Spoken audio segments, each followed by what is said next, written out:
वहाँ पर चल एक मिनट सर, हमको कैसे अपडेट करना पड़ेगा? नहीं होता फेसबुक पे चल रहा है। फेसबुक है ना इस पर, हमारे इस पर जाना पड़ेगा। इसमें फेसबुक क्रोम पे चलाते हैं ना, तो यहाँ रिकॉर्डिंग आएगा video.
Good morning, good morning.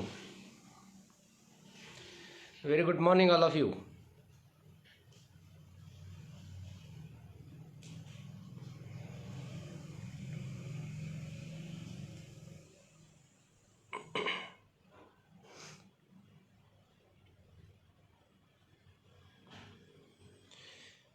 चलिए, आई होप 7 बज चुके हैं और सभी साथी ज्वाइन कर चुके हैं। Hariom Hariom, good morning. तो आप मैसेज में बता सकते हैं, स्टार्ट करें। कैन यू हियर मी? आवाज़ आ रही है?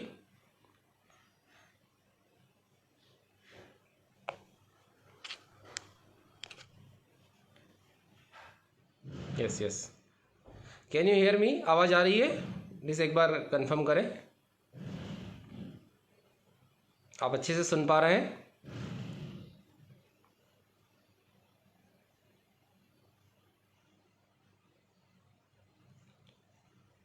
Please send me on message, आप अच्छे से सुन पा रहे हैं।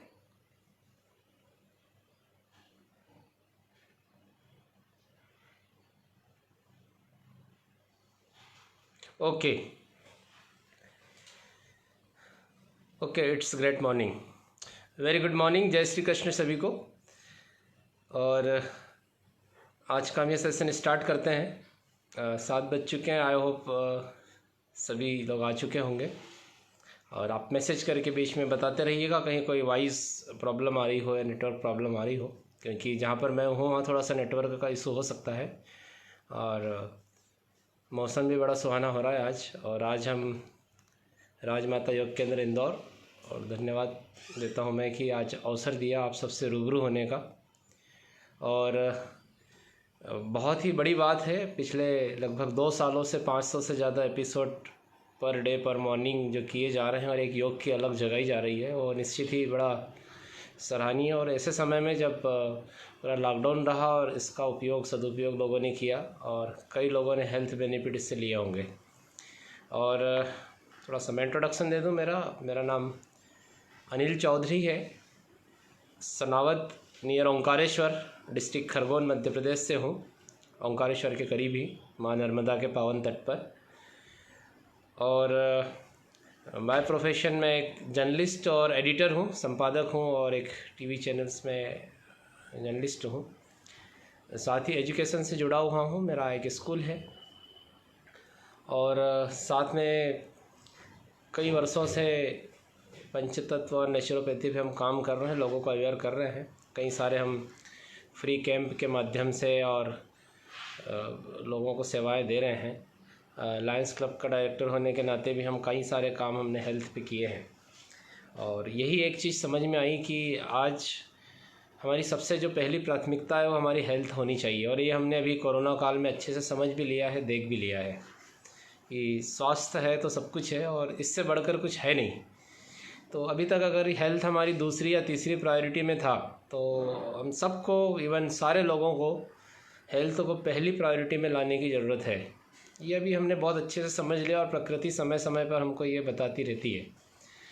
तो उसी के बारे में आज हम थोड़ा सा आने वाले 40 मिनट चर्चा करेंगे। और बहुत ही इम्पोर्टेंट टॉपिक है, और वो टॉपिक है पंचतत्व और स्वास्थ्य ना। वंस अगेन एक बार थोड़ा सा रिपीट करें। कैन यू हियर मी? आपको अच्छे से आवाज़ क्लियर आ रही है?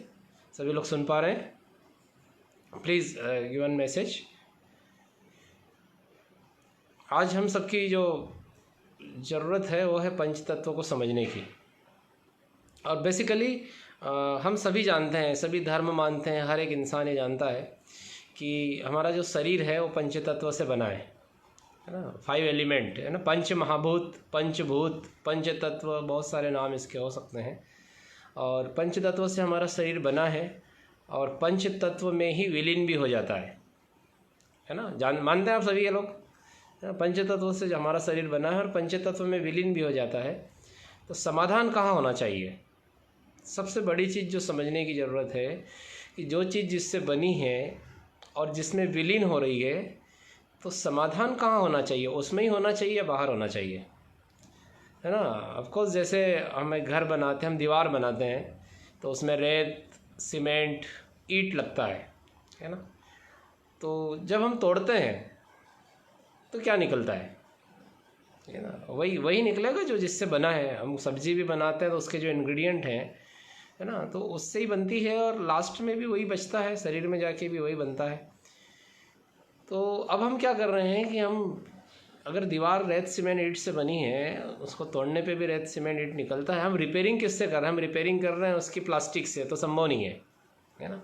अब हमारा शरीर अगर पंचतत्व से बना है और पंचतत्व में विलीन हो रहा है और हम रिपेयरिंग कर रहे हैं उसका मेडिसिन से, है ना, डॉक्टर से, बहुत सारी चीज़ें हैं जिनसे हम उसको रिपेयर कर रहे हैं। तो क्या लगता है आपको, ये संभव है? क्या संभव है ये?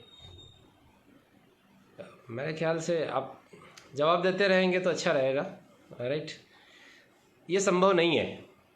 क्यों संभव नहीं है? क्योंकि बॉडी ही, हमारा जो शरीर है, हमारा जो स्वास्थ्य है, हमारा जो जीवन है, वो पंचतत्व से बना हुआ है। और जितनी भी चीज़ें हैं वो सब पंचतत्व में निर्भर है। और पंचतत्व है क्या, है ना? पंचतत्व है अग्नि, वायु, पृथ्वी, जल, आकाश, 5 एलिमेंट जिनसे हमारे शरीर का निर्माण हुआ है। अब जितनी भी चीज़ें शरीर में होती है, आप चाहें तो जैसे 3 दोष हैं हमारे, वात, कफ और पित्त, है ना। इनको भी कौन प्रभावित करता है? इनको भी कौन ठीक करता है ना। वो भी इसी से ठीक होते हैं, वात, पित्त और कफ भी से। वात मतलब वायु, है ना। जो हमारे शरीर में कफ है वो एक अग्नि के कारण, डस तत्व है, उससे बनता है। और जो पित्त है ना, वो है जल, तो यही इनसे भी ठीक होते हैं। फिर हम चाहें तो हमारे 7 चक्र ले लें, मूलाधान, स्वादिष्ठान, मणिपुर, अनाहत, विशुद्धि, आज्ञा, है ना, और सहस्त्रार, सारे जो हमारे 7 चक्र होते हैं इनको भी पंचतत्व ही प्रभावित करते हैं, है ना। इनको भी अगर एलिमेंट में लाना है, इनको भी संतुलन में लाना है ना, और इनको भी साधना है तो उसमें भी पंचतत्व ही उसी से काम होता है। फिर हमारे हम अष्टांग योग ले लें, है ना, ध्यान योग, यम नियम, आसन, प्राणायाम, आहार, साधना, ध्यान, समाधि, है ना, ये हमारे जो अष्टांग योग है, 8 योग हैं, इनका भी बेस क्या है? इनका भी बेस पंचतत्व है। अब शरीर में जितनी भी चीज़ें हो रही है हमारे शरीर में, उन सबको प्रभावित करने वाले हमारे 5 एलिमेंट। तो आज मैं थोड़ा सा कोशिश करूँगा कि 5 तत्वों को अलग अलग डिफाइन करें, क्योंकि कितनी भी चीज़ें हम कर लें, एक्चुअली बेस तो हमारा पंचतत्व ही। और बीमारी है क्या? बीमारी है प्रकृति से दूर जाना, है ना। मानते होंगे आप इस चीज़ को कि जैसे जैसे टेक्नोलॉजी बढ़ रही है, डॉक्टर बढ़ रहे हैं, अस्पतालें बढ़ रही है, फिर भी बीमारियाँ बढ़नी चाहिए कि घटनी चाहिए? राइट। जब सारी चीज़ें बढ़ रही है तो बीमारियां घटनी चाहिए, लेकिन बीमारियां बढ़ रही है। जब सारी सुविधाएं बढ़ रही है तो हमारी जो औसत उम्र है वो बढ़नी चाहिए, लेकिन वो घट रही है। ठीक उल्टा हो रहा है इसके। जबकि आज भी ऐसा नहीं है कि ऐसा हो नहीं रहा है। दुनिया में ऐसे कई देश है जहाँ की एवरेज उम्र आज 70 साल से ऊपर चली गई है ना। एक एग्जांपल ही हम लें कि जैसे जापान ही है। आज जापान टेक्नोलॉजी, हेल्थ में और मेहनत करने में बहुत आगे है। आप गूगल पे अगर डालेंगे कि दुनिया में सबसे ईमानदार देश या सबसे ज़्यादा बुजुर्ग कहाँ हैं, सबसे ज़्यादा स्वस्थ लोग कहाँ हैं, तो ऐसे ही कुछ देश उभर के आएंगे जहाँ पे एवरेज उम्र 50-55 साल हो गई थी, आज वो 70 साल से ऊपर चली गई पिछले 50-60 साल में। तो ऐसे दुनिया में, है ना, आप अगर पीओके में देखें तो तिब्बत हुआ, ऐसे बहुत सारे देश हैं जहाँ पे उन्होंने अपने शरीर को, अपने खान पान को, 5 एलिमेंट्स को ठीक किया, और आज वहाँ औसत उम्र बढ़ रही है और रोग लगभग ना के बराबर है, तो लोग वहाँ पे दूर हैं। तो 5 एलिमेंट पंचतत्व जो है उसके बारे में थोड़ा सा हम अलग अलग बात करेंगे कि पंचतत्व से हम शरीर की कैसी सुरक्षा कर सकते हैं, कैसे रोगों को दूर कर सकते हैं। और जैसे मैंने एक लाइन में बताया कि प्रकृति से दूर जाना ही बीमारी है। पुराने समय में हम कहते थे सब बीमारियां नहीं थी और लोग स्वस्थ जीवन जीते थे, लोगों का, है ना, खान पान बहुत अच्छा था, डाइजेशन बहुत अच्छा था। ये क्रॉनिकल जो डिसीज़ आजकल हो रही है, कैंसर, ब्रेन हेमरेज, किसी भी उम्र में हार्ट अटैक आना, बीपी, शुगर, अभी WHO के आंकड़े तो बड़े डराने वाले हैं, बहुत डराने वाले हैं कि आने वाले समय में कितनी खतरनाक चीज़ें होने वाली है ना। इतनी तेज़ी से बीमारियां बढ़ रही, हम देख रहे हैं नए नए वायरस आ रहे हैं। तो ये सिलसिला कोई रुकने वाला नहीं है, और उसका एक ही तरीका है कि इसका जो ट्रीटमेंट है वो बाहर नहीं है, वो अस्पतालों में नहीं है, इसका ट्रीटमेंट हमारे खुद के पास है ना। और वो ट्रीटमेंट क्या है कि हम हमारे, है ना, इन पंच तत्वों को संतुलन में लेके आए। हमारे वात, पित्त, कफ, इनको हम संतुलन में लेके आए। हमारे जो 3 दोष होते हैं, है ना, उन जो दोष हैं उनको हम एक संतुलन में लेके आए। और जब भी शरीर में 5 एलिमेंट असंतुलित होते हैं, ये 5 एलिमेंट जो पंच तत्व असंतुलित होते हैं, तो बीमारियां शुरू होती है ना। अब ये पंच तत्व में अगर हम देखें तो पंच तत्व में 5 तत्व, जैसे मैंने बताया कि जल, वायु, आकाश, है ना, पृथ्वी और अग्नि, सूर्य, ये हमारे 5 एलिमेंट हैं। अब थोड़ा सा इसको भी समझना पड़ेगा कि इन 5 तत्वों में हमारे शरीर में इनकी मात्रा कितनी है। तो ये हमारे आयुर्वेद में भी हजारों साल पहले इन सब का जिक्र किया हुआ है सॉरी, कि 5 तत्वों में जो सबसे ज़्यादा प्रमुखता से हमारे शरीर में है ना, वो क्या है यार? टाइप करके आप बता सकते हैं कि ये 5 एलिमेंट में हमारी बॉडी में सबसे ज़्यादा कौन सा तत्व है, किसकी अधिकता है हमारे बॉडी में भी, और इस धरती पे भी, इस पृथ्वी पे भी सबसे ज़्यादा अधिकता किसकी है ना। आप थोड़ा सा बताते रहेंगे तो और अच्छा लगेगा, थोड़ा सा कन्वर्सेशन होगा। आपके मैसेज देख पा रहा हूँ मैं। इन 5 तत्वों में सबसे ज़्यादा अधिकता किस तत्व की है? और वो है पानी, राइट। 72% हमारे शरीर में पानी है, मानते हैं इस चीज़ को आप? और वही इतना ही पानी इस धरती पे है, पानी उतना ही जितना हमारे शरीर में। आप देखें कितना बड़ा चमत्कार है कि नेचर में जिस मात्रा में जो चीज़ है उसी मात्रा में वो चीज़ हमारे शरीर में है, राइट। मतलब 72% धरती पे पानी है, तो 72% हमारे शरीर में पानी है, राइट। और इसीलिए जब हम नदी किनारे या झरने किनारे या समुद्र किनारे जाते हैं तो हमको बड़ा अच्छी एक शांति मिलती है, एक अच्छा फील होता है। क्यों होता है? क्योंकि जो चीज़ बाहर जिस मात्रा में है वही चीज़ हमारे शरीर में भी उसी मात्रा में है, तो एक दूसरे से रिलेट करती है, क्योंकि हम बने ही उसी से होते हैं, राइट। पृथ्वी तत्व है जो भोजन या अन्न तत्व है, वह है हमारे शरीर में 12%। 6% है हमारे शरीर में अग्नि तत्व, वायु है 4%, और आकाश तत्व है हमारे शरीर में 6%, राइट। तो ये हमारा पूरा शरीर का स्ट्रक्चर है, जिससे 5 एलिमेंट्स हम बने पंच महाभूतों से, कि 72% पानी है, 12% पृथ्वी तत्व है, 6% अग्नि है, 4% वायु तत्व है, और 6% है आकाश तत्व। अब ये 5 तत्वों में मैं थोड़ा सा अलग अलग सबके बारे में बात करूँगा, क्योंकि जानते हैं हम सभी के कि पंच तत्व से शरीर की रक्षा की जा सकती है, पंच तत्व से ही हमारा शरीर बना हुआ है, पंच तत्व में ही शरीर का समाधान छिपा हुआ है। और शायद यही कारण है कि हम पंच तत्व में समाधान नहीं खोजकर उन पंच तत्वों से दूर होते जा रहे हैं, और हम बीमारियों को इन्वाइट करते जा रहे हैं, राइट। आप देख रहे हैं आए दिन हम सब कुछ कर रहे हैं, लेकिन फिर भी ये सब चीज़ें क्यों बढ़ रही है? क्योंकि जीवन में कहीं ना कहीं कुछ ना कुछ मिस हो रहा है, कहीं कोई ऐसी चीज़ तो है जिसको हम मिस कर रहे हैं, कहीं कोई ऐसा कुछ एलिमेंट है जिससे हम दूर जा रहे हैं, ये हम समझ नहीं पा रहे हैं। तो ये जो 5 तत्व है हमारे शरीर में, इसके बारे में थोड़ा सा मैं एक 5-5 मिनट अलग से बताऊंगा, क्योंकि समय सीमा भी है, और किसी बार फिर मौका मिले तो एक एक एलिमेंट पे हम अलग अलग बात करेंगे, और घंटों बात कर सकते हैं एक एलिमेंट पे, एक तत्व के ऊपर। लेकिन आज चूँकि पंच तत्व मेरा सब्जेक्ट है, टॉपिक है, तो मैं 5 तत्वों पे अलग अलग थोड़ा सा बात करूँगा। अब सबसे प्रमुख तत्व है हमारे शरीर में जल तत्व, राइट। तो पहले जल तत्व को ले लेते हैं, क्योंकि प्रमुखता है। और हम ये कैसे सोच सकते हैं कि शरीर का 72% हिस्सा अगर स्वस्थ नहीं रहेगा तो हम स्वस्थ हो सकते हैं? संभव है। और शायद इसीलिए जल ही जीवन बोला गया है, राइट। भोजन है जीवन नहीं बोला गया है, राइट। जल ही जीवन है। पर क्या हमारे जल में जीवन है, ये जानना भी बड़ा इम्पोर्टेंट है, राइट। पुराने समय में हम छोटे थे और बच्चे या कोई बीमार होते थे, हम तो घर वाले हमारे बड़े बुजुर्ग कहते थे कि हवा पानी बदल लो, और यकीन मानो 8-15 दिन हवा पानी बदल के भी स्वास्थ्य ठीक हो जाता था, राइट। तो जल के बारे में थोड़ी सी बात करें कि बेस क्या है हमारे शरीर का। हम जो भी खाते हैं इसको पचाने का काम कौन करता है? वो जल करता है। हम जो भी खा रहे हैं इसके अंदर से पोषक तत्व निकालकर हमारी कोशिकाओं तक जाने का, उनको पहुंचाने का काम, न्यूट्रिशनल देने का काम, ये कौन करता है? ये भी जल करता है। हम जो खा रहे हैं, हमारे शरीर में जो अपशिष्ट जमा हो रहा है, जो वेस्टेज है, जो कचरा इकट्ठा हो रहा है, इसको शरीर से बाहर निकालने का काम कौन करता है? वो भी जल करता है, राइट। जल पे मैं थोड़ा सा 10-5 मिनट ज़्यादा बात करूँगा, क्योंकि 72% पार्ट है, बाकी तत्वों के बारे में हम बाद में बात करेंगे। तो सारा काम अगर पानी का है तो फिर हमारे पानी का स्वस्थ होना बहुत ज़रूरी है, राइट। जैसे एक मछली बीमार होती है तो उसके एक्वेरियम का पानी बदल दो, मछली ठीक हो जाती है, राइट। लेकिन हम जब बीमार होते हैं तो हम दवाइयाँ बदलते हैं, हम डॉक्टर बदलते हैं। लेकिन ये जल तत्व की जो प्रमुखता है हमारे शरीर में, इसके बिना तो हम स्वास्थ्य की कल्पना ही नहीं कर सकते। भोजन के बिना तो आप महीनों रह सकते हैं, लेकिन जल के बिना हम कितने दिन जिंदा रह सकते हैं, राइट। क्योंकि हमारे जो शरीर का आधार है वो जल तत्व है।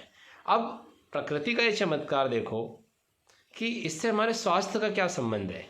अब पृथ्वी पे लगभग 72-75% तरल चीज़ें हैं, राइट, जो भी हम खाते हैं, और लगभग 25% है वो ठोस चीज़ें हैं, है ना, जो हम खाते हैं। अभी हमने उल्टा कर दिया है। अब 25% अगर ठोस चीज़ें हैं तो उसमें क्या है, उसमें हमारे अनाज हैं, है ना, ड्राई फ्रूट हैं, जो ठोस चीज़ें होती हैं। और 75% ऐसी चीज़ें हैं जिसमें पानी है, वो है हमारे फल, सब्जियां, है ना, ऐसी बहुत सारी चीज़ें हैं लिक्विड फॉर्म में। तो अब पृथ्वी पे 75% लिक्विड चीज़ें हैं, पानी है। हमारे शरीर में भी अगर 72% पानी है तो हमारा भोजन कैसा होना चाहिए? हमारा भोजन भी लिक्विड होना चाहिए, तो अभी हमने क्या कर दिया है कि 75% खाने को तो हमने ठोस बना दिया है, राइट। गेहूँ, चावल, है ना, जितने भी हमारे दालें, अनाज है, उसको ठोस बना दिया है।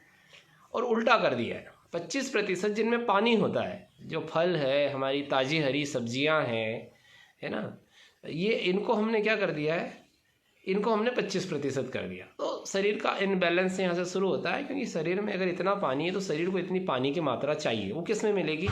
वो सब्जियों में मिलेगी, वो फलों में मिलेगी। अनाजों में वो मात्रा नहीं है, क्योंकि वो ठोस है, वो मात्रा ज़्यादा नहीं है।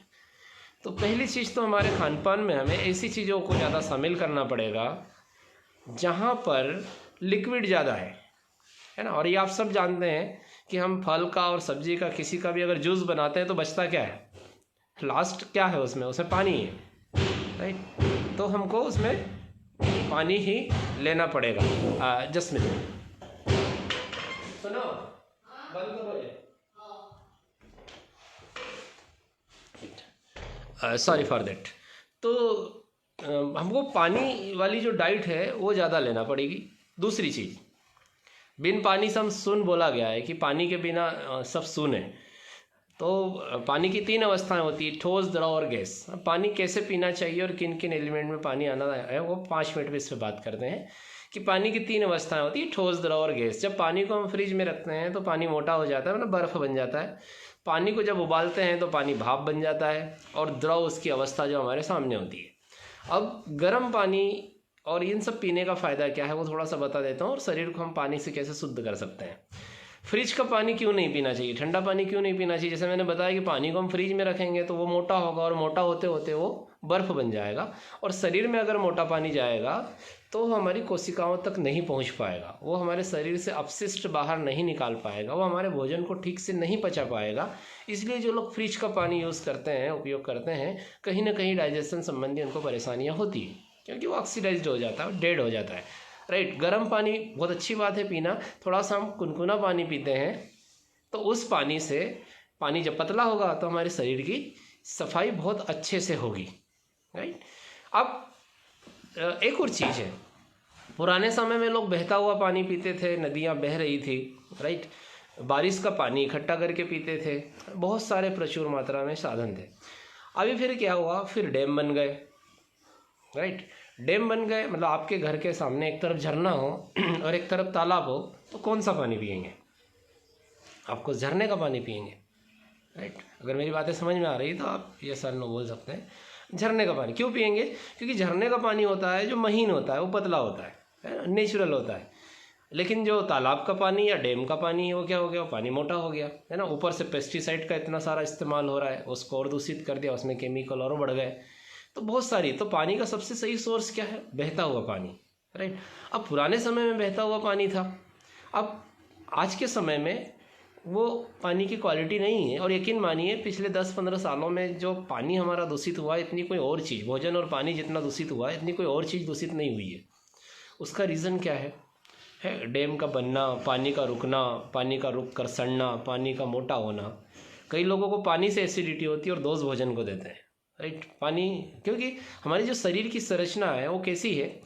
सबसे पहले हमारे शरीर में होता है सेल, है ना। सेल से बनते हैं टिश्यू, टिश्यू से बनता है सिस्टम, आर्गन से सिस्टम, और सिस्टम से बॉडी बनती है, उससे शरीर बनता है।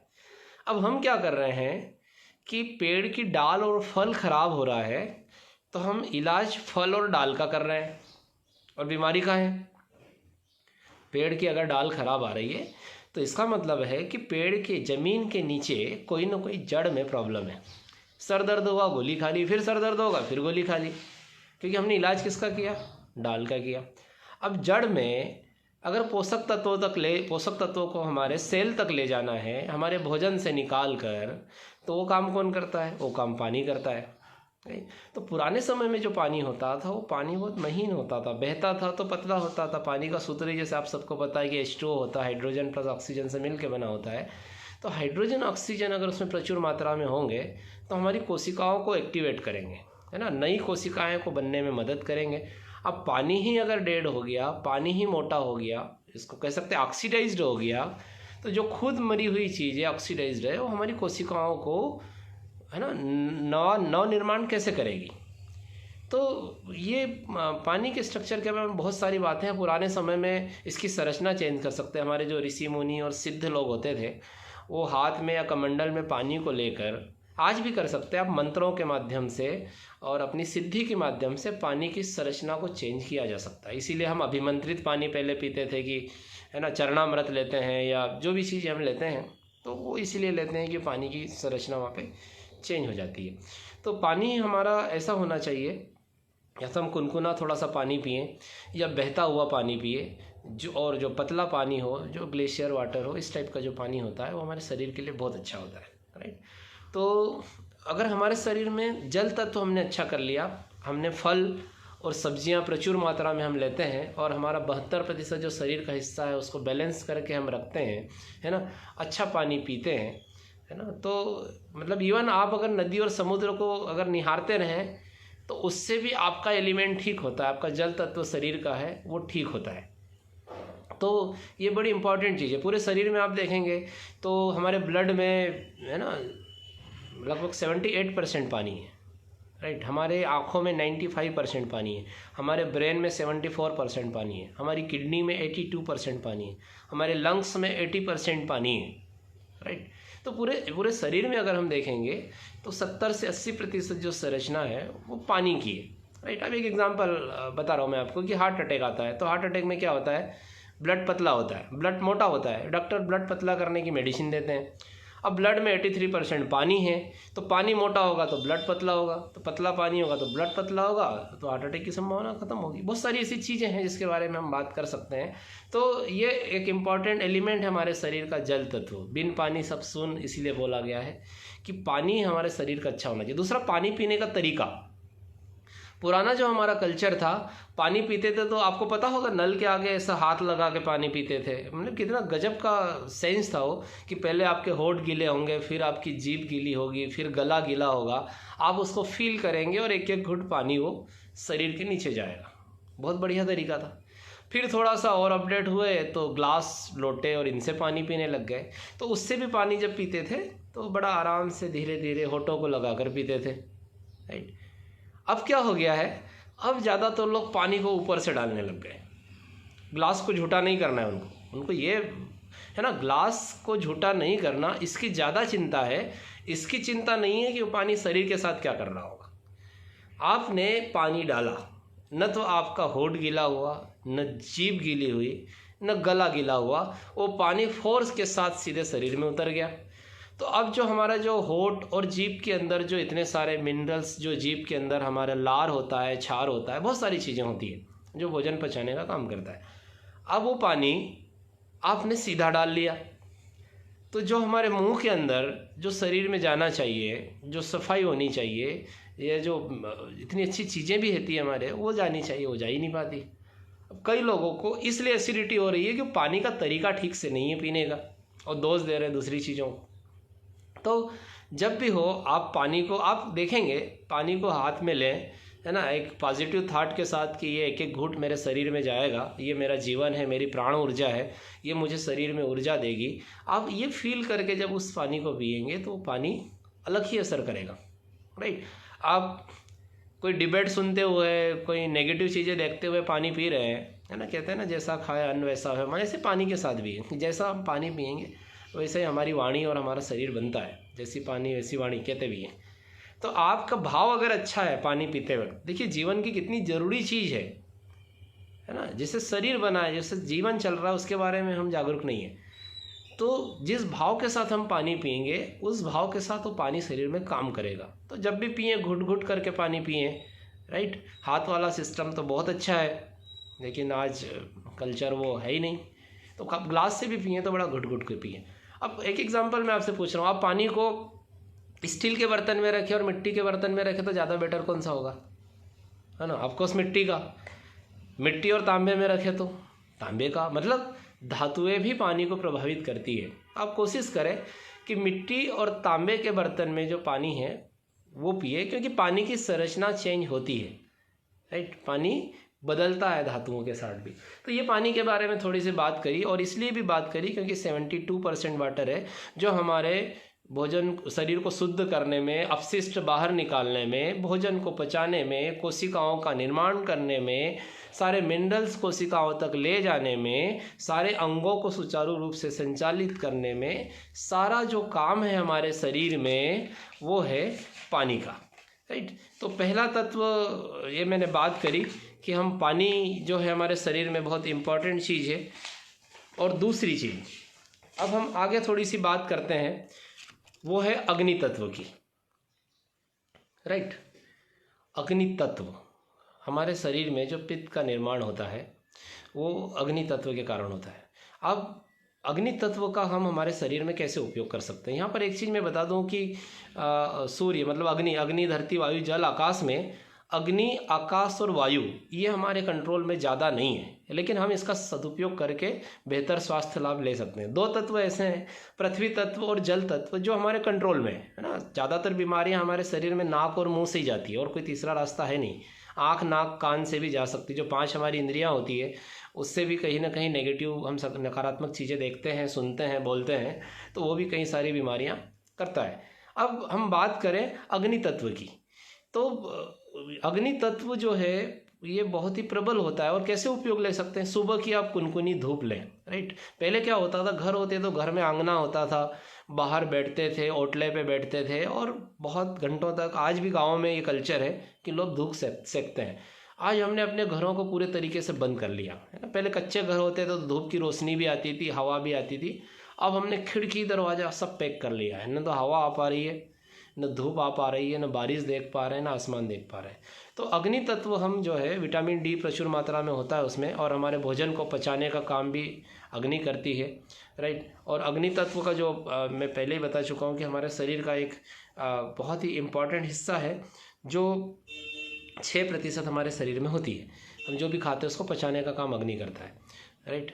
पित्त की जितनी भी कफ की बीमारियां हैं, कफ की जो बीमारियां उससे होती है। तो हम सूर्य की धूप लें, राइट। ये एक बड़ा इम्पॉर्टेंट है। अभी आप कोरोना में भी देखेंगे इतने बड़े वायरस आ रहे हैं, लेकिन जो लोग प्रकृति से संपर्क में है डायरेक्ट, जो लोग नंगे पैर मिट्टी पे चल रहे हैं, है ना, पसीना निथार रहे हैं, धूप में बदन को सेक रहे हैं, है ना, मेहनत कर रहे हैं, वहाँ पे ये रेशो उस मात्रा में नहीं है, क्योंकि उनका जो स्टेमिना है, रोग प्रतिरोधक क्षमता है, 5 एलिमेंट से जो कनेक्शन है वो हमसे कहीं ज़्यादा मजबूत है, राइट। हमने अपने आप को एक पिंजरे में बंद कर लिया है और उसके लिए थोड़ा सा पिंजरे से निकलना पड़ेगा, राइट। और योग, और ये जो योग के बारे में बात करें तो हमारी ये दैनिक दिनचर्या की चीज़ होनी चाहिए। कोई अवसर नहीं होना चाहिए कि आज हमने योग दिवस मना के योग कर लिया। जैसे हम पानी पीते हैं, भोजन करते हैं, ऐसे योग हमारे रूटीन में होना चाहिए, तभी उसके बेहतर परिणाम आएंगे।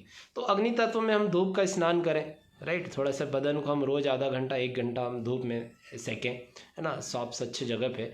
जैसे ठंडी के दिनों में धूप नहीं है तो लौंग, सौंठ, गुड़, दालचीनी, ये जो अग्नि तत्व की प्रबल चीज़ें हैं इनका उपयोग हम कर सकते हैं।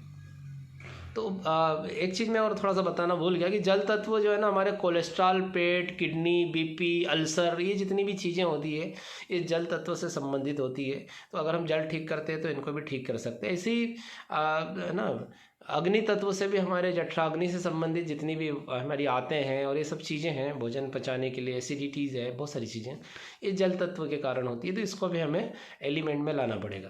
तो रोज़ हमें अग्नि तत्व का सहारा लेना है बेहतर स्वास्थ्य के लिए। तीसरा तत्व है जो जितनी एलिमेंट में है, जितने परसेंटेज में है उतने समय उस पर मैं बात करूँ। पानी का परसेंटेज ज़्यादा, थोड़ी सी ज़्यादा बात करी, है ना, जबकि सभी इंपॉर्टेंट है। कभी अलग से सेशन होंगे तो हम इसमें घंटों बात कर सकते हैं। पृथ्वी तत्व, है ना, पहले पृथ्वी तत्व को समझना पड़ेगा हमें, राइट। पृथ्वी है क्या, है ना। जैसे मैंने बताया कि हमारे आहार में भी, है ना, 25% जो है भोजन है, अन्न है। तो हमें हमारे शरीर का वही जितनी भी बीमारियां आजकल हो रही है ना, प्लेटलेट घट रहे हैं या हीमोग्लोबिन की जो प्रॉब्लम हो रही है ना, खून की कमी है, प्लेटलेट्स की कमी है, जितनी भी हमारे शरीर में चीज़ें हो रही है ये पृथ्वी तत्व के कारण हो रही है। कि पृथ्वी तत्व जब इनबैलेंस होता है हमारे शरीर में तो ये सारी चीज़ें बीमारियां आती है। और कहते हैं कि क्षिति जल पावल गगन समीरा, पंच तत्व से बना शरीरा। मतलब कितनी सारी गजब की चीज़ें हमारे पहले ये कही जा चुकी है। हार्मोनल जो इनबैलेंस, आज डॉक्टर के पास क्या है, सबसे कोई भी बीमारी होती है तो डॉक्टर कहते हैं कि भाई हार्मोनल जो है वो इनबैलेंस हो गया, हार्मोन इनबैलेंस हो गए। तो हार्मोन क्या है? हार्मोन बेसिकली पंचतत्व ही है। पंचतत्व का जो असंतुलन है वही हार्मोनल इनबैलेंस है। तो हमें इनको एक संतुलन में लाना पड़ेगा। तो पृथ्वी तत्व जो है, अब आप आश्चर्य करेंगे, पुराने समय में हम पृथ्वी के बहुत ज़्यादा संपर्क में थे, राइट। घास पे नंगे पैर चलते थे, मिट्टी में नंगे पैर चलते थे ना। आजकल तो किचन में भी चप्पल पहनने लग गए राइट। हमने कहीं नहीं छोड़ा कि जहाँ हम पृथ्वी से हमारे शरीर का संपर्क रह पाए, राइट। गुरुत्वाकर्षण एक मैग्नेटिक फील्ड होती है, तो वो संपर्क हमारा भी दूर होता जा रहा है, राइट। और जैसे किसी भी चीज़ को चलाने के लिए, शरीर में किसी भी चीज़ को चलाने के लिए एक ऊर्जा चाहिए, मानते हैं इस चीज़ को आप। जैसे कार है या टीवी है ना, कार है, मोबाइल है, तो इनको चलाने के लिए क्या चाहिए? इनको इलेक्ट्रिसिटी या ऊर्जा कहाँ से मिलती है? बैटरी से मिलती है, राइट। अब जिन चीज़ों में बैटरी नहीं है ना, वॉशिंग मशीन हुआ, राइट, आपका एलईडी हुआ, तो इनको क्या चाहिए? आपका मिक्सर हुआ, फ्रिज हुआ, इनको क्या चाहिए? इनको डायरेक्ट इलेक्ट्रिसिटी चाहिए। तो इस चीज़ को समझने की ज़रूरत है, राइट, कि जिन चीज़ों में बैटरी नहीं है वो लाइट से चलती है, और जिन चीज़ों में बैटरी है वो बैटरी से चलती है। तो हर चीज़ को चलाने के लिए इलेक्ट्रिसिटी चाहिए। हमारे शरीर को चलाने के लिए भी कोई ना कोई फोर्स तो चाहिए ना। इस शरीर को ऊर्जा कहाँ से मिलेगी, राइट। ऊर्जा मिलती है ऐसी बहुत सारी चीज़ों से ऊर्जा मिलती है। अगर आप मैंने पढ़ा है एक बुक में, एक नोबेल प्राइज़ विनर है, उन्होंने लिखा है कि गोबर पर नंगे पैर चलने से शरीर को मिलीवाट का करंट मिलता है, राइट। आपके कुछ सवाल होंगे तो बाद में ले लेंगे, पहले मैं थोड़ा सा टॉपिक कंप्लीट कर लूँ। घास पे अगर ओस की बूंदें हैं, उस पे चलने से आपके शरीर को करंट मिलता है, राइट। अब तो वैज्ञानिक सिद्ध करने में लगे हैं कि आपके घर में गाय है और गाय के ऊपर आप हाथ भी घुमाते हैं तो करंट मिलता है, राइट। सूर्य के नीचे धूप में खड़े रहना है, आपको बदन को सेकना है तो करंट मिलता है। आसमान को आप देख रहे हैं, निहार रहे हैं, तो आपको करंट मिलता है ना। पानी को बहता हुआ देख रहे हैं, तो ऐसे बहुत सारे प्राकृतिक जो चीज़ें जो हमारे शरीर में फोर्स का काम करती है। तो अब हमने हर जगह से बॉडी का हमारा कनेक्शन ख़त्म कर दिया, पृथ्वी तत्व से भी हम दूर हो गए। तो पहले हमारे शरीर प्रकृति, अब पृथ्वी देखो, प्रकृति ना, हमारे शरीर की प्रकृति, वो जो प्रकृति है वही प्रकृति है। तो हमारे शरीर की प्रकृति को हमें समझना है। ये समझ में आएगी तो जो बाहर की जो प्रकृति है वो समझ में आ जाएगी, दोनों को समझना पड़ेगा। तो पृथ्वी तत्व की हमारे शरीर में 12% है ना, प्रधानता है। अन्न जो है, भोजन जो है, वो हमारे शरीर की प्रधानता है। और पृथ्वी तत्व मतलब अन्न। अब अन्न हमारा कैसा होना चाहिए, ये भी बड़ी इंपॉर्टेंट चीज़ है। आप देखेंगे कि हरित क्रांति सबसे पहले पंजाब और हरियाणा में आई, राइट। खूब उत्पादन हुआ, खूब उर्वरक और पेस्टिसाइड का इस्तेमाल हुआ। लेकिन आप आश्चर्य करेंगी, आज सबसे ज़्यादा कैंसर जैसी भयानक जो क्रॉनिकल डिसीज़ है, इसके पेशेंट कहाँ हैं? वो पंजाब और हरियाणा में, राइट। हम जहाँ भी रहते हैं वहाँ पे पेस्टिसाइड और उर्वरक इतना भरपूर इस्तेमाल हो रहा है। कई लोग कहते हैं कि हम जैविक खेती कर रहे हैं, लेकिन हमने मिट्टी को इतनी जहरीली बना दिया है कि हम 10 साल तक जैविक खेती करते रहेंगे तब जाके जैविक पैदा होगा, क्योंकि इतना जहर हमने बो दिया। वही 1 फीट मिट्टी को ऊपर नीचे करके कई सालों से हम उसको उत्पादन ले रहे हैं और जहर निकाल रहे हैं। इवन अभी तो कुछ रिसर्च ऐसे सामने आया कि माँ के दूध में भी एंडोसल्फान और पेस्टिसाइड निकला। खाना तो दूर की बात है। पुराने समय में आप देखेंगे कि हम फल और सब्जियां घर में लाते थे, फ्रिज नहीं होते थे, 2-2 दिन 3-3 दिन जो है फल और सब्जियां खराब नहीं होती थी। आज आप केला खरीदो सुबह और शाम तक उसको खुला छोड़ दो, क्या होगा? खाने लायक बचेगा? नहीं बचेगा। किसी भी फल के साथ वो फ्रिज में रखना पड़ता है। फ्रिज क्या है? फ्रिज है घर का वेंटिलेटर। जैसे वेंटिलेटर पे महीनों तक किसी लाश को रखो, है ना, वो जिंदा रहेगी, ऐसे ही फ्रिज वेंटिलेटर है, उसमें गैसेस मिलती रहती, लेकिन जैसे फ्रिज से बाहर निकाला तो डेड हो गया। इसलिए आज कई देशों में ओवन और फ्रिज और ये बैन होना शुरू हो गए, राइट, क्योंकि वो गैस के माध्यम से जीवित रहेगा, बाहर निकालेगा तो डेथ है। तो हमारा खान पान कैसा होना चाहिए? तो हम कोशिश करें नेचुरल खान पान ना। पुराने समय में अब तो मिलना, अभी जैसे हम बाजार जाते हैं, 2 गुड़ है, एक है काले कलर का गुड़ और एक है सफ़ेद कलर का। हम लाते कौन सा है? मैसेज में बताएंगे कौन सा लाते हैं। एक जो गंदा खराब सा दिखता है और एक चमकीला है, तो हम सफ़ेद वाला गुड़ लाते हैं। अच्छा कौन सा है? काला। लाते कौन सा है? सफ़ेद। 2 नमक है, एक है डल्ले का और एक है आयोडीन चमचमाता। अब अच्छा कौन सा है और लाते कौन सा है? हम दाल चावल लाते हैं, एक है मटमेला और एक है बिल्कुल चमकीला पॉलिश किया हुआ। अच्छा कौन सा है? लाते कौन सा है?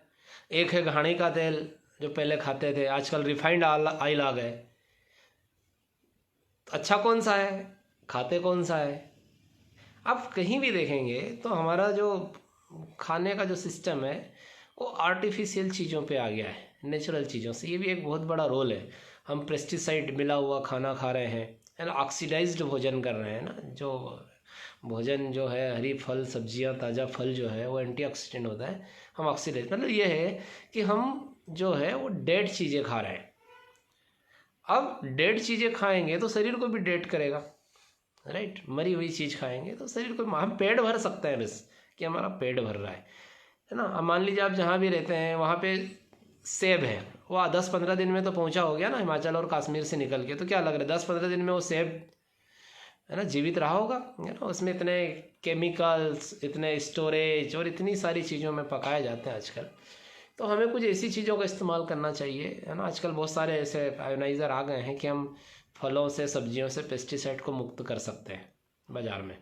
तो हमें ऐसा भोजन इस्तेमाल करना चाहिए। अब कितना भोजन करना चाहिए? पुराने समय में लोग बहुत अच्छा खाते थे ना, ज़्यादा खाना खाते थे क्योंकि मेहनत भी ज़्यादा करते थे। और आज हम क्या कर रहे हैं? आज हमारे शरीर को 5 रोटी की ज़रूरत है ही नहीं, शरीर को हमारी 1-2 रोटी की ज़रूरत है। वो 4-5 रोटी खा रहे हैं। हम मेहनत कर रहे हैं तो अच्छी बात है। तो हमारा शरीर बता देता है कि कौन सी चीज़ हमको खाना है, कौन सी चीज़ नहीं खाना है, राइट। आप गलत खाना खाएंगे तो आपको डकार आ जाएगी, बासी खाएंगे तो उल्टी हो जाएगी, भारी खाएंगे तो पेट भारी हो जाएगा, गैस बन जाएगी। मतलब शरीर हर चीज़ का सिम्टम दे देता है कि भैया ये चीज़ मेरे काम की नहीं है। तो आपको वही चीज़ें खाना है। अपने शरीर की प्रकृति को आपको समझना है कि आपको क्या खाना है। किसी से एलर्जी हो जाएगी आपको, तो आपका शरीर बता रहा है कि हाँ ये चीज़ आप, है ना, आपको आपका बीपी आ गया, शुगर आ गया, तो आपको ये नहीं खाना है। मतलब आपके शरीर ने बता दिया कि ये चीज़ आपको नहीं खाना चाहिए। तो आपके शरीर की प्रकृति समझना चाहिए। हमको फल और सब्जियों की मात्रा हमारे भोजन में 75% करना चाहिए एटलीस्ट। और जो ठोस तत्व है, पृथ्वी तत्व, उसकी मात्रा कम करनी चाहिए, है ना। भारी चीज़ें कम खाना चाहिए। सूर्यास्त के पहले भोजन करना चाहिए क्योंकि जठराग्नि हमारी प्रबल होती है। सूर्यास्त के बाद जठराग्नि ठंडी होती है तो भोजन पचने में दिक्कत होगी। इसलिए कई धर्मों में जो है कि सूर्यास्त से पहले भोजन को महत्व दिया है कि जब तक आसमान में सूर्य है तब तक आप भोजन कर लो, क्योंकि आपके शरीर में भी सूर्य उसी मात्रा में, अग्नि तत्व प्रबल है आपका, तो भोजन को पचाने का काम करेगा। देर रात खाना नहीं खाना चाहिए, सुबह जल्दी खाना नहीं खाना चाहिए, है ना। 10-11 बजे के बाद जो सूर्य वेग पे होता है तो वो बहुत अच्छा समय होता है, राइट। तो कई लोग तो आजकल एक टाइम शिफ्ट हो रहे हैं और डॉक्टर तो आजकल गेहूँ और बहुत सारी चीज़ें जो शुगर के पेशेंट है उसको मना भी कर रहे हैं, क्योंकि ज्वार, बाजरा, रागी, मक्का जो हमारी ऐतिहासिक, हमारे जो पुरानी फसलें थी वो हमारे शरीर के लिए अच्छी है। अब धीरे धीरे लोग वापस ज्वार बाजरे पे आ रहे हैं, बीच में वो गायब हो चुकी थी। बच्चों में भी खास करके ध्यान देना है आजकल उनको। पहले जब हम छोटे होते थे तो सत्तू, मूंगफली के दाने, चने, गुड़, कितनी सारी चीज़ें घर में खाने को होती थी। आज जो बच्चे हैं वो वेपर्स पे डिपेंड हो गए हैं, चिप्स खा रहे हैं, बहुत सारी चीज़ें खा रहे हैं। बच्चों की ग्रोथ नहीं हो रही है, बचपन में उन्हें चश्मा लग रहा है ना। किसी की हेल्थ बढ़ रही है तो घट नहीं रही है, किसी की घट गई है तो बढ़ नहीं रही है। सब क्यों हो रहा है? क्योंकि इनबैलेंस हुआ हमारा आहार और पानी। चलिए, समय थोड़ा सा कम है, आने वाले 10 मिनट में मुझे दोनों तीनों चीज़ों को कवर करना है। तो ये पृथ्वी तत्व को हम शरीर में ठीक कर सकते हैं। कभी मौका मिला तो इस पर विशेष रूप से एक एक तत्व पर अलग बात करेंगे। मेरा नंबर है, उस पर भी आप मैसेज करके ले सकते हैं। अनिल चौधरी 9826034089 9826034089। अगर इससे संबंधित कुछ और बात करनी है तो आप ले सकते हैं। तीसरा जो है तत्व, है ना, पृथ्वी तत्व हो गया, जल तत्व हो गया, अग्नि तत्व हो गया। चौथा जो तत्व है वायु तत्व, राइट। देखिए, आकाश जो तत्व है, आकाश तत्व बनाता है हमारे वायु तत्व को, और आकाश और वायु तत्व मिलकर बनाते हैं अग्नि तत्व को। अग्नि, वायु और आकाश मिलकर बनाते हैं हमारे जल तत्व को, और ये चारों तत्व जो है वो मिलकर बनाते हैं पृथ्वी तत्व को, राइट। तो ये जो सारे 4 तत्व हैं, पृथ्वी, जल, अग्नि और वायु, ये सब आकाश तत्व के नीचे है ना। इनको कंट्रोल करने वाला, इनकी सुरक्षा करने वाला, इनका नियंत्रण करने वाला वो आकाश तत्व है। तो आकाश तत्व के बारे में बात करें तो आकाश मतलब क्या? आकाश मतलब स्पेस, राइट। स्पेस मतलब रिक्त स्थान, खाली स्थान, राइट। तो स्पेस शरीर में चाहिए। और ये आकाश तत्व की जो प्रधानता है वो हमारे शरीर में 6% है। हम सांस ले रहे हैं अंदर, तो क्यों ले पा रहे हैं? क्योंकि शरीर में खाली जगह है, इसलिए ले पा रहे हैं, राइट। हम भोजन ले रहे हैं शरीर में, तो क्यों ले पा रहे हैं? क्योंकि ये शरीर में खाली जगह है ना। भोजन तत्व, सॉरी, आकाश तत्व है, स्पेस। इसीलिए जब खुले आसमान को आप देखते हैं तो आपको एक अलग सी फीलिंग आती है। और कोशिश कीजिए रोज़ सोते समय, पुराने समय में बाहर सोते थे लोग और आसमान के नीचे, तो बड़ा वो वहाँ से भी एक एनर्जी मिलती है। आज भी आप कभी आसमान को 10-20 मिनट आप खुली आँखों से निहारते रहें, तो वही आकाश आपके अंदर उतर आता है ना। आप वही शांति, वही आनंद जो है आपके अंदर उतर आता है। क्योंकि निराकार आकाश मतलब जिसका कुछ भी नहीं है ना, असीम है ना। गीता में कृष्ण ने भी कहा है कि मैं सबसे असीम हूँ और सबसे सूक्ष्म हूँ, है ना। उसमें भी तो आकाश तत्व के बारे में कि भाई मैं बहुत असीम हूँ, सबसे बड़ा असीम हूँ, है ना। और मैं आपसे, आपकी पहुँच में हूँ या तो पहुँच में भी नहीं हूँ, है ना। आप मुझे अनुभव कर सकते हैं लेकिन छू नहीं सकते, राइट। तो आकाश तत्व इन चारों तत्वों को कंट्रोल करता है। उपवास उसके लिए बहुत अच्छी चीज़ है आकाश तत्व के लिए, कि उसको अगर हमारे शरीर में प्रबल करना है तो हम फास्ट करें, है ना। महीने में, वीक में जैसा समय मिलता है, हमारे शरीर को हम थोड़ा सा रिक्त रखें, खाली रखें। क्योंकि ख़राब चीज़ें जब शरीर से निकलेगी और शरीर जब खाली होगा, मतलब स्पेस बनेगा, तो अच्छी चीज़ें उसमें प्रवेश करेगी। तो हम उपवास के माध्यम से आकाश तत्व को हमारे शरीर में प्रबल कर सकते हैं। खुले आसमान को हम निहार कर हमारे शरीर में उसको प्रबल कर सकते हैं। खुले आसमान के नीचे जितनी ज़्यादा देर रह के हम उसके अपने आकाश तत्व को हम प्रबल कर सकते हैं, राइट। और अगली जो चीज़ है, अगला जो तत्व है वो है वायु, राइट। 5वां तत्व वायु। अब जितनी भी हमारी, है ना, ये पैरालिसिस, टेंशन, है ना, मन की जितनी भी बीमारियां होती है, ये सब जो चीज़ें होती है, ये शरीर में वायु, वात से जितनी भी बीमारियां होती है ना, वायु तत्व जो है वात को कंट्रोल करता है। तो इसके संतुलन को, राइट, इसके संतुलन को बनाने के लिए हमें शरीर में वायु तत्व, प्राण ऊर्जा जिसको कहते हैं ना। अब कहते भी हैं कि भाई उम्र गिनती की नहीं होती है ना, उम्र का कोई फिक्स नहीं है कि 50 साल 70 साल जिएंगे, लेकिन हर आदमी कहता है कि गिनती की सांसें हैं, है ना, सांसें गिनती की मिली हुई है। इसका मतलब क्या है? वायु तत्व को हम कैसे प्रबल कर सकते हैं? तो जो सबसे पहली आज के समय में जो सबसे बड़ी विडंबना ये है कि हमने बहुत जल्दी जल्दी सांस लेना शुरू कर दिया है। आपको कभी गुस्सा आए, कभी सर दर्द हो, आप कोशिश करें 5-10 मिनट थोड़ी सी गहरी सांसें ले, आराम से सांसें ले। जितनी गहरी सांसें लेंगे उतनी सांसें ज़्यादा दिन पूरेगी, ज़्यादा दिन चलेगी, तो ज़्यादा दिन जिएंगे। अब हम हड़बड़ाहट में, उथल फथल में ना, इतनी तेज़ी से, स्पीड से ऐसी सांसें लेने लग गए हैं कि दम भरने लगता है। तो गहरी सांसें लें। प्राणायाम, और ये जब हम कर ही रहे हैं, इतना 2 सालों से करीब 5.5 एपिसोड हो चुके हैं, हम देख ही रहे हैं कि योग और प्राणायाम के माध्यम से हमारी सांसों को हम नियंत्रण में कर सकते हैं, उसको संतुलन में कर सकते हैं। क्योंकि ये प्राणवायु है, ये जितनी शरीर के अंदर जाएगी उतना अच्छा रहेगा। अब आजकल जैसे अभी हमने देखा कोरोना में कि अब ऑक्सीजन की कमी हो गई, फेफड़े कमज़ोर हो रहे हैं। क्यों हो रहे हैं? क्योंकि हमारे फेफड़े तक ये तत्व ज़्यादा नहीं जा रहा है। हम गहरी सांसें नहीं ले रहे, उथली सांसें ले रहे हैं। जब उथली सांसें ले रहे हैं तो लंग्स हमारे भर नहीं पा रहे, हमारे फेफड़े भर नहीं पा रहे हैं। और जब वो नहीं भर पा रहे तो उनकी जो फूलने की क्षमता है वो कम हो रही है। अब जब वो कम हो रही है तो ऑक्सीजन प्रवेश नहीं कर रही है, और ऑक्सीजन प्रवेश नहीं कर रही है तो फिर ये कोरोना और बहुत सारे वायरस और फेफड़ों से इन्फेक्शन और ऐसी बीमारियाँ आ रही है।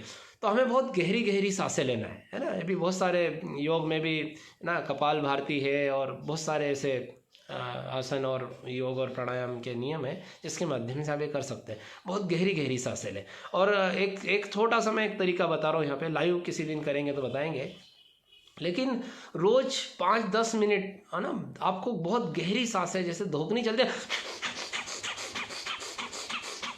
बहुत गहरी, अपने आप को 5-10 मिनट के लिए, कपाल भारती और इसमें भी हम करते हैं, जो हमारे योग करते हैं उसमें भी, कि गहरी सांसें, कभी पूरे दोनों से, कभी एक छिद्र से छोड़ना, एक से लेना, इधर से लेना, अराजक सांसें जिसको कहते हैं, कि कोई बैलेंस नहीं हो रहा, अराजक। 5-10 मिनट आप अपने आप को, है ना, अपने फेफड़ों के लिए बहुत अच्छी एक्सरसाइज है कि आप अपनी सांसों को आपको सांस लेना नहीं है, आपको सांस फेंकना है। जैसे धोखनी होती है ना, धोखनी चलती है, ऐसी बहुत स्पीड से सांस को फेंकते जाना है, फेंकते जाना है, फेंकते जाना है। 5-10 मिनट में देखेंगे कि आपको एक बहुत बड़ा अच्छा सुकून मिलेगा आपको, है ना। आपका शरीर है ना, जो कार्बन डाइऑक्साइड है उससे खाली हो जाएगा, शरीर में ऑक्सीजन भर जाएगी, फेफड़ों के लिए बहुत अच्छा रहेगा। तो ऐसे हमारे शरीर में हम वायु तत्व को जो है उसको हम बढ़िया कर सकते हैं। तो राइट, तो ये 5 तत्व हैं शरीर में। एक बार फिर मैं थोड़ा सा ब्रीफ में रिपीट करता हूँ कि जल तत्व हमारे शरीर में 72% है ना। तो जल तत्व की हमारे शरीर में कमी नहीं आनी चाहिए, या अच्छा जल होना चाहिए हमारे शरीर में, जो फल और सब्जियों के माध्यम से हम, ताज़े फल और सब्जियों के माध्यम से हम उसको ले सकते हैं। और पानी, अब चूँकि पानी कैसा पीना चाहिए, तो 2-3 चीज़ें ध्यान रखनी है उसमें कि पुराने समय में हमारा जो बहता हुआ पानी था वो बहुत अच्छा आता था, है ना, 100-200 TDS में आता था। न्यूट्रल वाटर होता था, 7-7.5 pH का होता था। लेकिन आज पानी प्रदूषित हो गया, वो 5-6 pH पे आ गया है ना। TDS उसका 700 800 हो गया, तो RO के कारण हम TDS को ठीक करते हैं। तो पानी ऐसा पीना चाहिए। शरीर का जो pH होता है वो 7.46 होता है, हमारे ब्लड का pH भी 7.36 होता है, हमारे ब्रेन का 7.26 होता है, हार्ट का 7.16 होता है। मतलब पूरी बॉडी का अगर आप pH लेवल देखेंगे तो 7 pH से ऊपर है। तो एटलीस्ट हमें 7.5-8 pH तक का पानी पीना चाहिए, 9 pH तक का पानी पीना चाहिए, तब जाके हमारे शरीर के पार्ट्स को हेल्प करेगा, राइट। दूसरा, हमारा अग्नि तत्व, हमको सूर्य की रोशनी में रोज़ नहाना है। सबसे अच्छा स्नान है सूर्य स्नान, जो कई बीमारियों को ठीक कर देता है। आपके शरीर में विटामिन डी से रिलेटेड जो बीमारियां होती है वो ठीक कर देती है ना। अग्नि तत्व हम सूर्य के माध्यम से हम संतुलित कर सकते हैं, है ना। पृथ्वी तत्व हमारे भोजन के माध्यम से हम संतुलित कर सकते हैं, है ना। प्रकृति में इतनी सुंदर चीज़ें हैं, उनको निहार कर, है ना, अपनी प्रकृति शरीर की समझ कर हम उसको ठीक कर सकते हैं। वायु तत्व जो है वो सुबह सुबह हम, जब पॉल्यूशन नहीं है ना वायुमंडल में, उस समय हम घूम कर, मॉर्निंग वॉक करके, या गार्डन में घूम के, या ट्रैकिंग पहाड़ों पे चढ़ के, ऐसे बहुत सारी चीज़ें हैं, वहाँ से हम इस तत्व को जो है वो ले सकते हैं। आकाश तत्व जो है, चूँकि स्पेस है, हमारा सारा सब कुछ उसी पर टिका हुआ है, राइट। ये पृथ्वी, जल, वायु, ना, सूर्य, अग्नि, इनका सबका जो आधार है वो है वायु, आकाश तत्व, जो सबको कंट्रोल करता है, सबको बैलेंस में रखता है, सबका नियंत्रक है, ये कह सकते हैं। तो आकाश तत्व की हमारे शरीर में प्रधानता है। तो इन 5 तत्वों को हम जब एक एलिमेंट में लाते हैं, जब इस संतुलन में लाते हैं, तो हम, हमारे शरीर से ऐसी कोई बीमारी नहीं है जिसको हम ठीक नहीं कर सकते, क्योंकि ये 5 तत्वों से ही शरीर बना है, इसी में विलीन होता है। तो समाधान भी इसी के अंदर है। समाधान अगर बाहर खोजेंगे तो टेम्पररी मिल सकता है, परमानेंट सॉल्यूशन वहाँ पर नहीं है। इसलिए जैसे मैंने पहले ही बताया कि बीमारी है क्या, बीमारी है प्रकृति से दूर जाना। अगर हम प्रकृति के करीब आएंगे, अपनी खुद की प्रकृति, ये बाहर की प्रकृति, तो हम स्वस्थ रह सकते हैं, एक स्वस्थ और सुखी जीवन जी सकते हैं। कई सारी बीमारियों को इन 5 तत्व के 5 एलिमेंट के माध्यम से, इन 5 महाभूतों के माध्यम से, पुराने अथर्ववेद और ऋग्वेद में भी इनका जिक्र हुआ है, 5 महाभूतों का, 5 तत्वों का, उसके माध्यम से हम अपने शरीर को स्वस्थ बना सकते हैं। तो चूँकि समय 45-50 मिनट था, वो हो चुका है, और लाखों सालों से लगभग 550 एपिसोड से कंटिन्यू कर पा रहे हैं, और प्रतिदिन कर पा रहे हैं, बहुत बड़ी बात है, और लोग इसका फ़ायदा ले रहे हैं। यकीनन इस जो योग की अलग है, इसको हम लोगों तक पहुंचाएं, लोगों में इस अलग को जगाएं। लोगों को स्वस्थ बनना है, लोग स्वस्थ बनेंगे तो समाज स्वस्थ बनेगा, समाज स्वस्थ बनेगा तो देश स्वस्थ बनेगा, और देश स्वस्थ बनेगा तो हम निश्चित रूप से विश्व गुरु बनेंगे, क्योंकि स्वास्थ्य से बढ़कर कुछ है नहीं, हमारे लिए भी, इस देश के लिए भी, और इस समाज के लिए भी। तो धन्यवाद दोस्तों, आज ये जानकारी आपके साथ शेयर करके बड़ा अच्छा लगा, और आपने बड़े ध्यान से इसको सुना। आपके कई सारे मैसेज आ रहे हैं, उसमें से कुछ सवाल जवाब हैं, लेकिन चूँकि समय की एक सीमा है। मेरा नाम अनिल चौधरी है, सनावत से हूँ, ओंकारेश्वर के पास, डिस्ट्रिक्ट खरगोन, मध्य प्रदेश से, और वाटर थेरेपिस्ट हूँ, मैं योग एंड नेचुरोपैथिस्ट भी हूँ, साथ में जर्नलिस्ट भी हूँ, एक टीवी चैनल और अखबार संपादक भी हूँ। आप मेरा नंबर नोट कर लीजिए, 9826034089। Can you hear me? 9826034089। Anil Chaudhary. आपको अगर कोई भी जानकारी चाहिए इससे संबंधित, तो आप मुझे व्हाट्सअप कर सकते हैं अपना नाम और एड्रेस भेज के। और वंस अगेन थैंक यू राजमाता योग केंद्र इंदौर, जिनके सानिध्य में आज हमने ये सेशन किया और इतने सारे लोगों तक एक जानकारी पहुंची। Be natural, be healthy. Last में यही मेरा मैसेज है कि आप प्राकृतिक रहो और स्वस्थ रहो, क्योंकि प्राकृतिक रहेंगे तो ही स्वस्थ रहेंगे। और ये आज हमारी सबसे बड़ी पूंजी है, सबसे बड़ी दौलत है। और स्वस्थ हैं तो सब कुछ है। दोस्तों, परमात्मा का शुक्रगुजार कीजिए कि स्वास्थ्य आपके हाथों में है, खाना आपके हाथों में है, पानी आपके हाथों में है ना। आप परमात्मा ने इतनी सारी चीज़ें आपको दी है। रोज़ सुबह आप एक प्रेयर कीजिए सेशन शुरू होने से पहले कि थैंक यू गॉड, इतना अच्छा पानी दिया, इतना अच्छा भोजन दिया, इतना अच्छा परिवार दिया, इतना अच्छा समाज दिया, इतना अच्छा देश दिया, इतना अच्छा जीवन दिया।